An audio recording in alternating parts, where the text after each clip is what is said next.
कार्तिक माह का महात्म्यम 29वां अध्याय।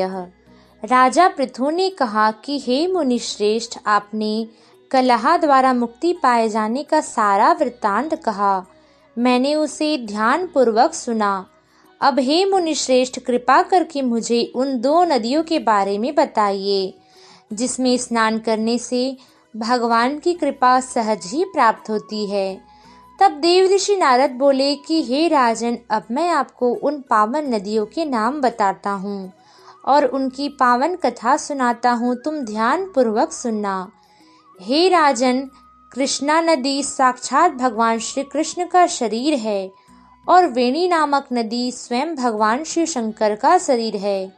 इन दोनों नदियों का संगम का महात्म्यम करने का वर्णन ब्रह्मा जी भी नहीं कर सकते। क्योंकि आपने मुझे पूछा है तो मैं इसकी उत्पत्ति का सारा वृत्तांत सुनाता हूँ।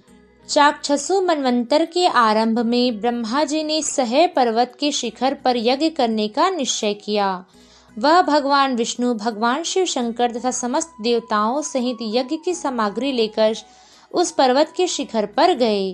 महर्षि भृगु आदि ऋषियों ने ब्रह्म मुहूर्त में उन्हें दीक्षा देने का विचार किया। तत्पश्चात भगवान विष्णु ने ब्रह्मा जी की भार्या त्वरा को बुलाया। वह बड़ी ही धीमी गति से आ रही थी। इसी बीच भृगु जी ने भगवान विष्णु से पूछा कि हे प्रभु, आपने त्वरा को शीघ्रता से बुलाया था, परंतु वह क्यों नहीं आई? ब्रह्म मुहूर्त निकल जाएगा। इस पर भगवान विष्णु बोले, यदि त्वरा यथा समय यहाँ पर नहीं आती है तो आप गायत्री को ही स्त्री मानकर दीक्षा का विधान कर दीजिएगा। देव ऋषि नारद ने कहा कि हे राजन, भगवान विष्णु की इस बात का समर्थन भगवान शिव शंकर ने भी किया।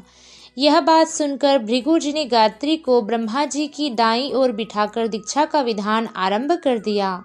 जिस समय ऋषि मंडल में गायत्री को दीक्षा देने लगा, उसी समय त्वरा यज्ञ स्थान पर पहुंच गई।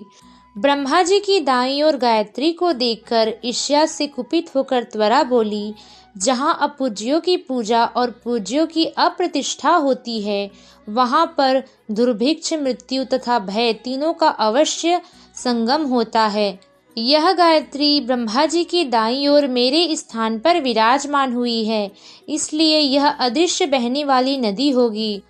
आप सभी देवताओं ने बिना विचारे इसे मेरे स्थान पर बिठाया है, इसलिए आप सभी भी जड़ रूप नदियां होंगे। नारद जी राजा पृथु से बोले कि हे राजन, इस प्रकार त्वरा के श्राप को सुनकर गायत्री को बड़ा क्रोध आया। वह क्रोधित होकर देवताओं के मना करने पर भी उसने त्वरा को श्राप दिया। गायत्री बोली, हे त्वरा, जिस प्रकार ब्रह्मा जी तुम्हारे पति हैं, उसी प्रकार मेरे भी पति हैं। तुमने व्यर्थ ही श्राप दिया, इसलिए तुम भी नदी हो जाओगी। तब देवताओं में खलबली मच गई। सभी देवता त्वरा को साष्टांग प्रणाम कर बोलने लगे कि हे देवी, तुमने ब्रह्मा आदि समस्त देवताओं को जो श्राप दिया है वह उचित नहीं है, क्योंकि यदि हम सब जड़ रूप नदियां होंगे तो निश्चित रूप से यह तीनों लोग बच नहीं पाएगा। क्योंकि यह श्राप तुमने बिना सोचे समझे दिया है, इसलिए तुम इस श्राप को वापस लो। त्वरा बोली कि हे देवगणों, आपने पूजन यज्ञ का आरंभ करने से पहले गणेश जी का ध्यान नहीं किया था, इसी कारण यह विघ्न उत्पन्न हुआ है। मेरा श्राप कभी भी खाली नहीं जा सकता। आप सभी अपने अंगों से जड़ी भूत होकर अवश्य ही नदियां बनोगे। अब हम दोनों सौतने भी अपने अपने वंशों में पश्चिम की ओर बहने वाली नदियां बनेंगी। नारद जी राजा पृथु से बोले कि हे राजन, त्वरा के यह वचन सुनकर भगवान विष्णु, शंकर सभी देवता अपने अपने अंशों से नदियां बन गए।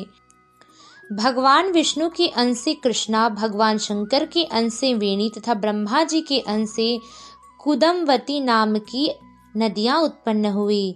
समस्त देवताओं ने अपने अंशों को जड़ बनाकर वहीं सह पर्वत पर फेंक दिया।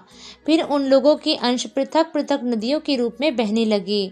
देवताओं के अंशों से सहस्त्र की संख्या में पश्चिम की ओर बहने वाली नदियां उत्पन्न हुई। गायत्री और त्वरा दोनों पश्चिम की ओर बहने वाली नदियां होकर एक साथ बहने लगी। उन दोनों का नाम सावित्री पड़ा। ब्रह्मा जी ने यज्ञ स्थान पर भगवान विष्णु तथा भगवान शंकर की स्थापना की।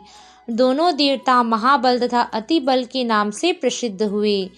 हे राजन, कृष्णा और वेणी नदी की उत्पत्ति का वर्णन मैंने तुमसे कहा।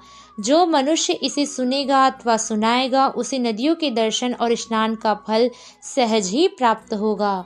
प्रेम से बोल लक्ष्मी नारायण भगवान की जय, पद्मनाभ भगवान की जय, माता पार्वती पिता शिव शंकर की जय।